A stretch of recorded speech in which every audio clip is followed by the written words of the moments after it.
امروز اومدم توی یک کارخونه دستگاه‌های چینی تولید میکنه. سلام حالا کسی بهتون گفته بود که کسی بهتون نشون داده بود که سوزن منگنه چطوری تولید میشه؟ سلام، من بهارم. امروز اومدم توی یک کارخونه چینی که دستگاه‌های تولید سوزن منگنه رو تولید میکنن. بیاید با هم دیگه ببینیم که این دستگاه چطوری کار میکنه.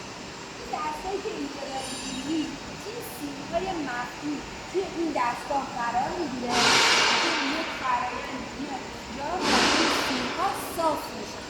حالا این دستگاهی که دارید می‌بینید و طولش 25 متر هستش، تمام این رول‌هایی که اینجا هستن، این رول‌های کوچیکی که توی این دستگاه نه کجا اومدی؟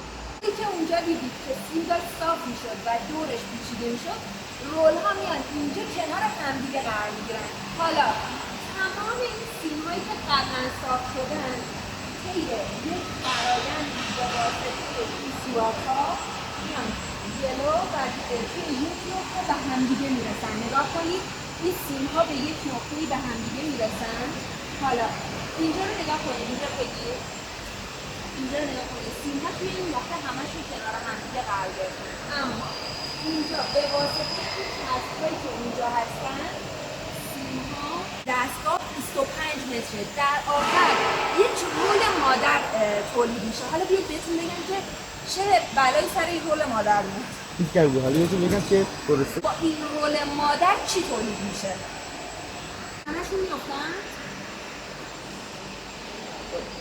این رول هایی که الان اینجا دارید میبینید و قبلا سیم ها رو کنار هم دیگه قرار داده بودن، هر کدومشون میاد توی یک دستگاه قرار میگیره. حالا هر کدوم از این دستگاه ها یک کار متفاوت انجام میدن. مثلا این دستگاه ها تولید سوزنه های منگنه های مختلف رو میزنن، مثلا منگنه های اداری، منگنه های توی صنعت مهمات.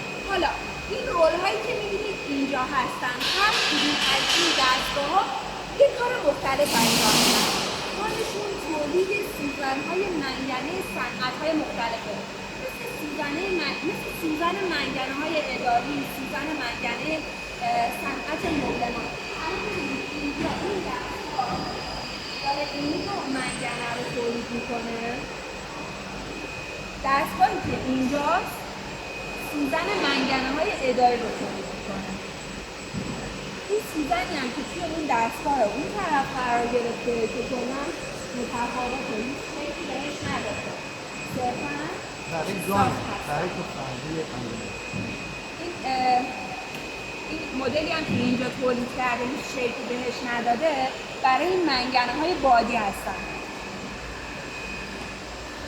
امیدوارم که